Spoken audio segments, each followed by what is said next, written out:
solicitado por la asambleísta nacional Natalie Arias. Ahora una intervención por parte de la asambleísta Esther Cuesta. Ecuatorianas dentro y fuera de la patria que siguen con mucha atención esta histórica sesión plenaria. Antes de iniciar, presidente, quiero solidarizarme con las familias de las víctimas en Quito, personas desaparecidas, heridas, familias que residen cerca del río Pilaló en Cotopaxi, en el sector de Piedra Fina, en Napo, también en Guayas y Los Ríos, con los ecuatorianos que sufren las consecuencias del desgobierno en Ecuador y en el exterior. Ecuador está de luto. Quiero recordar, presidente, que esta ley que aprobaremos no tiene que ver con nuestras concepciones religiosas, personales o metafísicas. Aquí lo que tomaremos son decisiones políticas que tienen que afrontar en lo concreto un asunto de salud pública.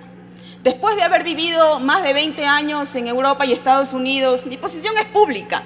Las mujeres tenemos derecho a vivir en una sociedad libre de violencia y a decidir sobre nuestro propio cuerpo. Nadie, ni el Estado, debe forzar la maternidad, mucho menos a sobrevivientes de violación sexual, considerada una tortura por diversos organismos y cortes internacionales de derechos humanos. Ya manifesté mi postura hace casi 3 años en este mismo pleno, cuando defendí mi proyecto de reformas al Código Orgánico Integral Penal, y no pasó en ese entonces. Ahora estamos en otro momento, en un momento histórico. Ahora es irrelevante discutir si estamos de acuerdo o no sobre la despenalización del aborto en casos de violación sexual. Hay una sentencia de la Corte Constitucional y aquí la responsabilidad de los 137 asambleístas es garantizar, a través de una norma, el acceso sin discriminación de niñas, adolescentes y mujeres en el Ecuador a la interrupción voluntaria del embarazo en casos de violación sexual, para que nunca más las personas gestantes seamos forzadas a la maternidad en casos de violación sexual y podamos tomar decisiones informadas de manera libre, segura y digna. La violencia en el Ecuador es un problema estructural, multidimensional, generado por la desigualdad interseccional entre mujeres y hombres, dentro de la familia, en la comunidad, la economía, el trabajo, la educación, en el acceso a servicios, en la distribución inequitativa de recursos que afectan desproporcionadamente a las mujeres, en particular a niñas y jóvenes en situación de pobreza, afrodescendientes, de pueblos y nacionalidades indígenas y montubias que viven en zonas fronterizas, marginales y rurales. Por ellas debemos asegurarnos de que esta ley no las excluya, no las discrimine, que en su vida real tengan acceso a servicios de salud, que los requisitos burocráticos o la falta de voluntad del personal médico para cumplir con su misión no les impida interrumpir su embarazo si así ellas lo desean. Esto no sucederá, evidentemente, con las mujeres de clase media y clase alta, que podrán ir a centros de salud privados o irse a Miami. El Centro de Apoyo y Protección de los Derechos Humanos, Surcuna, a partir de la emisión de la sentencia 34-N-IN-21 de la Corte Constitucional, que declaró inconstitucional la penalización del aborto en casos de violación, nos indica que del 29 de abril al 12 de noviembre del 2021 recibió 22 solicitudes de mujeres y niñas de acompañamiento para acceder a un aborto legal, de las cuales más del 50% eran niñas de 10 a 14 años. Y el 50% de todos los casos fueron de la provincia de Pichincha, lo que significa 2 cosas fundamentalmente. Primero, que las personas que más necesitan esta ley son niñas y adolescentes. Y segundo, que las personas dentro o cerca de la capital son las que mayormente conocen de la sentencia de la Corte Constitucional. Por lo que debemos asegurarnos que las niñas, adolescentes y mujeres de todo el territorio nacional sobrevivientes de violación sexual sepan que existe esta ley y exijan su aplicación. En Ecuador, la violación sexual es una realidad diaria en espacios públicos y privados y en el espacio más cotidiano, supuestamente seguro, que es el núcleo familiar. Según datos de la Política Intersectorial de Prevención de Embarazo en Niñas y Adolescentes y el Ministerio de Salud, alrededor de 7 niñas de 9 a 14 años y 25 adolescentes de 14 a 19 años paren a diario en este país. lo que nos coloca en el tercer país en la región de América Latina con la tasa más alta de embarazos de niñas y adolescentes. Más de 3.000 niñas menores de 14 años son madres al año, según el Ministerio de Salud. La mayoría de estos casos, embarazos, son producto de violación y muchas niñas y adolescentes se ven obligadas a unirse con hombres mayores cuando se embarazan y la vulneración de sus derechos aumenta. El INEC nos indica que en el 2019 hubo casi 50.000 partos de adolescentes de 15 a 19 años. Sin embargo, las denuncias y las sentencias por delitos sexuales siguen siendo bajas en este país. El INEC también señala que en el Ecuador 7 de cada 10 mujeres han sufrido algún tipo de violencia en su vida. Estas cifras son vidas que nos muestran la violenta cotidianidad de miles de niñas, adolescentes y mujeres, y precisamente ellas deben estar al centro de este debate y de esta ley.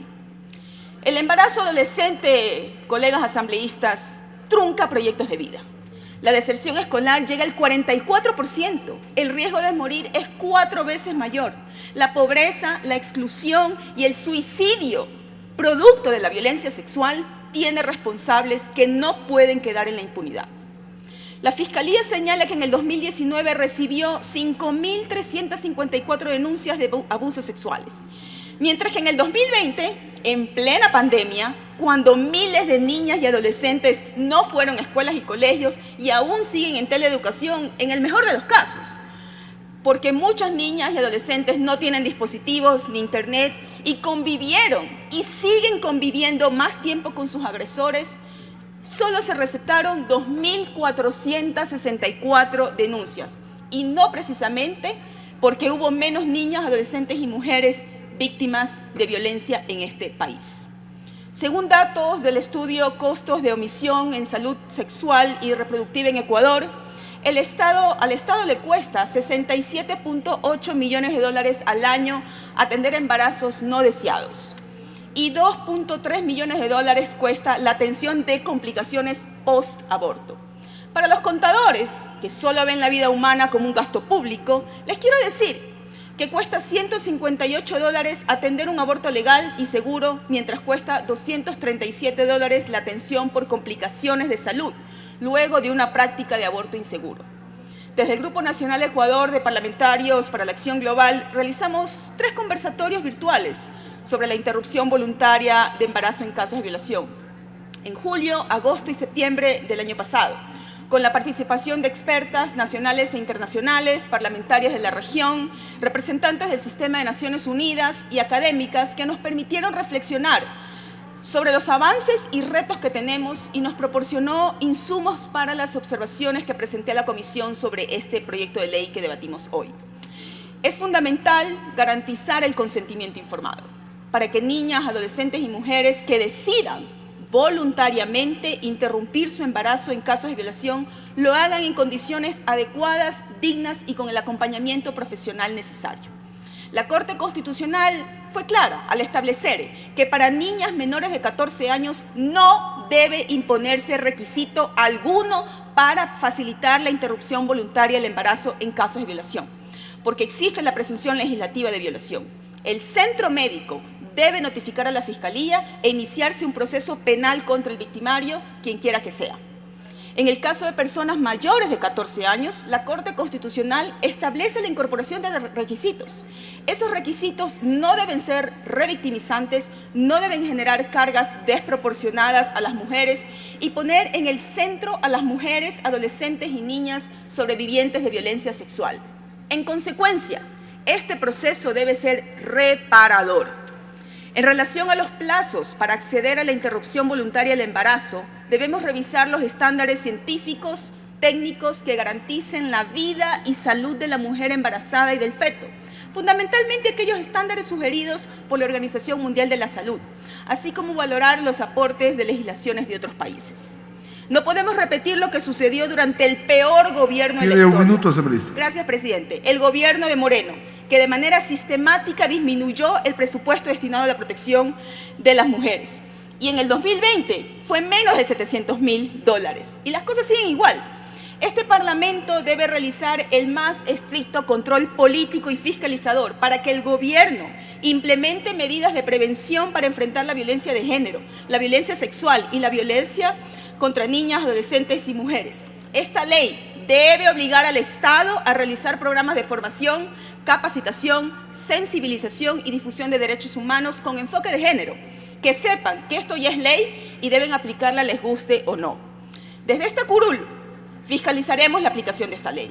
Pondremos mucha atención al presupuesto que el gobierno destine para el cumplimiento del presupuesto, el cumplimiento de esta ley, y no permitiremos que se repita la historia y que el gobierno de Lazo replique lo que hizo su amigo Moreno con la ley para prevenir y erradicar la violencia contra las mujeres, que quedó en la nada por falta de recursos y voluntad política. Termino, presidente.